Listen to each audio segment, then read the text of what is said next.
બનાસકાંઠા જિલ્લામાં એક બાળકીના પુનર્જન્મનો એક કિસ્સો સામે આવ્યો છે। 2001માં કચ્છ ભૂકંપમાં મૃત્યુ પામી અને બનાસકાંઠામાં થયો તેનો પુનઃજન્મ। મળતી માહિતી મુજબ બનાસકાંઠા જિલ્લાની પાલનપુર તાલુકાના ખસા ગામે ગરીબ શ્રમિક પરિવારની એક બાળકી સ્કૂલે ગયા વગર જ હિન્દીમાં વાતો કરતી હોવાથી પરિવાર સહિત ગ્રામજનો પણ અચંબામાં મુકાયા છે। અભણ પરિવારના ઘરના ટીવી સ્માર્ટફોન જેવી કોઈ સુવિધા નથી, તેમજ શાળાના પગથિયો હજુ ચડી નથી તેવી નાની દીકરી નામ દક્ષા જે ફટાફટ હિન્દીમાં વાતો કરે છે।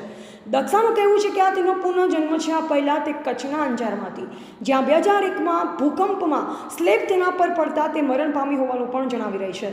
પાલનપુરના ખસા ગામના જેમલજી ઠાકોરે જણાવ્યું હતું કે મારી 4 વર્ષની દીકરી દક્ષા મારી સાથે હિન્દીમાં વાત કરતી, જેથી અમને અલગ લાગે છે। તે પુનઃજન્મ અને અંજારમાં જમી હતી, જ્યાં ભૂકંપ દરમિયાન તેનું મોત થયું હોવાનું રટણ કરતી, જેથી અમે તેની વાતને સાચી માની અમે પણ અચંબામાં મુકાઈ ગયા। खसा गांव की 4 वर्षीय किशोरी दक्षा हिंदी में बातों करता जनावे छे कि मैं अंजार की हूँ। मेरे पिता केक बनाने का काम करते थे। मेरे माता पिता और एक भाई बहन थे। मुझे बहन की याद आ रही है, जहाँ भूकंप में मेरी मौत हुई थी। मुझे यहाँ भगवान ने भेजा है। आ दीकरीनी माता जणाव्युं हतुं कि मारी दीकरी घर में हिंदी में ज बात करे छे, परंतु हूँ अभण होवाथी मने कांई ज खबर पड़ती नहीं। पालनपुर तालुकानुं खसा गाम हवे 4 वर्षनी बाळकी तेना पुनर्जन्मनी वातो हिंदी में करता गाम फरीथी प्रख्यात बन्युं छे।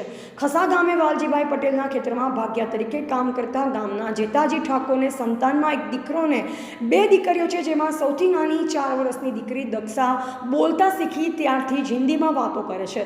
जेम के पाणी जोईतुं होय तो ते कहे छे मां मुझे पानी दे। जो के तेनी माता अभण होवाथी दीकरीनी वातोमां कई ज गतागम पड़ती न हती। अभण परिवारनी अने शाळामां पग मूक्या वगर 4 वर्षनी दीकरी हिंदी बोलवा लागता सौ अचंबामां मुकाया छे।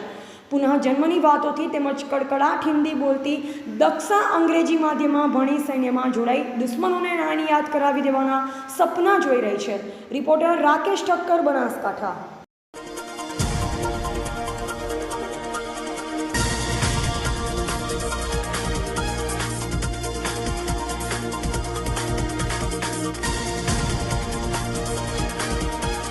ओके बेटा, क्या नाम? मेरा नाम तो अभी दक्षा है इधर। और पहले तू कहाँ थी? पहले अंजार में थी। अंजार में क्या नाम था तेरा? अंजार में पिंजल नाम था। पिंजल नाम था। तब वहाँ तुम क्या करती? वहाँ वहाँ खेलते, केक बनाते। ठीक है। मम्मी पापा क्या करते थे? वो तो नहीं पता। नहीं, उधर क्या नौकरी करते थे मम्मी पापा? पापा तो ऐसे नौकरी करते थे, केक बनाने की। केक बनाने की। और क्या हुआ था तेरे साथ उधर? वहाँ मैं मर गई थी। कैसे मरी थी? मेरे ऊपर एक बड़ा सा ढाबा गिरा था। ढाबा कैसे गिरा था? धरती गम हुआ था। धरती कब हुआ था? कब हाँ? हुआ था? 2 साल में। उस साल में। और मम्मी पापा भी साथ में उस टाइम मर गए थे? नहीं, तो उस टाइम खाली मैं ही मरी थी। तो मम्मी पापा किधर थे तब? तब वो तो अपना काम कर रहे थे। काम कर रहे थे, तू घर पे थी? हाँ। तब तू कितने साल की थी उधर? तभी तो इतने साल की थी। कितने साल की थी? छोटी थी बड़ी? बड़ी थी या छोटी? थोड़ी बड़ी हुई थी। थोड़ी बड़ी हुई थी। और पढ़ने जाती थी? हाँ, बाल मंदिर में जाती। बाल मंदिर में जाती थी। सही सही। और क्या बोलता हूँ, उधर तेरा मम्मी पापा का नाम क्या था? वो नहीं पता। नहीं पता। बराबर। तो अभी इधर आई है, दूसरा क्या मालूम है तेरे को उस जन्म का? दूसरा कुछ नहीं मालूम।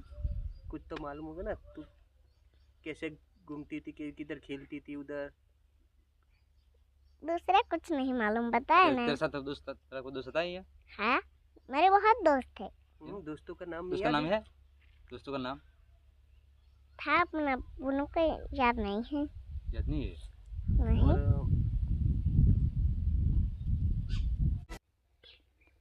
કાકા શું આ છોકરી તમને આમ જે હિન્દી બોલે અને તમે अलग अलग मतलब अरे बचपन से बोलती थोड़ी हिंदी, पर जब हिंदी बोली ने मम्मी ने खबर ना पड़ी कि मम्मी मारा बिस्तर कहाँ पड़ा है।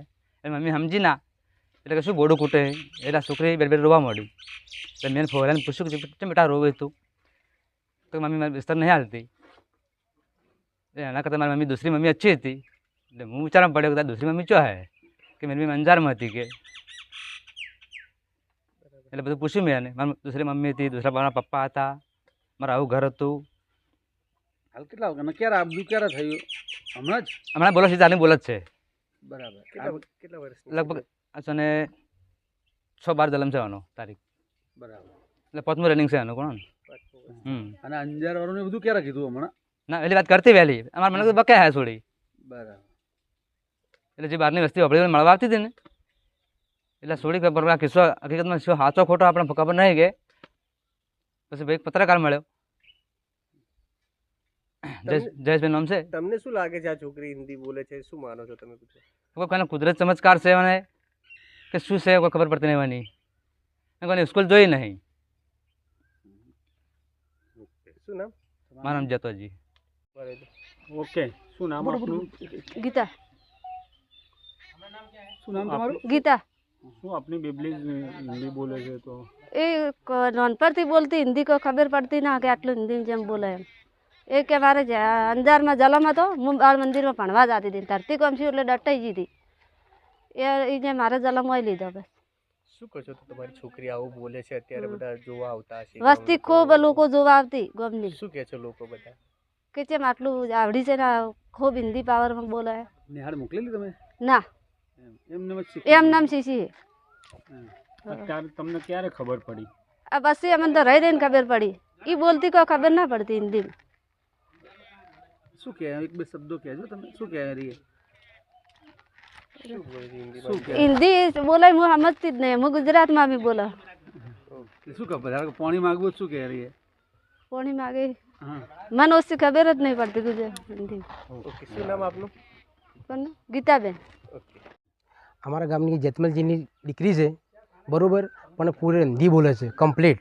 ગુજરાતી બોલતી નહીં, હિન્દી જ. અને એ કોઈ પ્રશ્ન પૂછો હિન્દીમાં જ વાત કરે છે.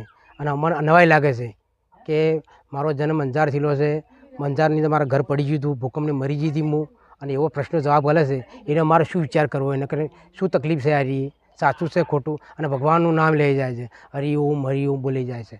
શું કહો છો? ગામ લોકો શું કહે છે? ગામ લોકો એમ કહે છે કે આ પ્રશ્ન શું સાચો છે ખોટો છે. પિયર બહુ સાચું છે કે છોડી હિન્દી બોલે વાત સાચી, પઢાઈ કરેલી નથી તો છતાંય બી હિન્દી બોલે છે. ઓકે. આપનું નામ? આપણું નામ ગૌતમ કુમાર મફતલાલ શ્રીમાળી.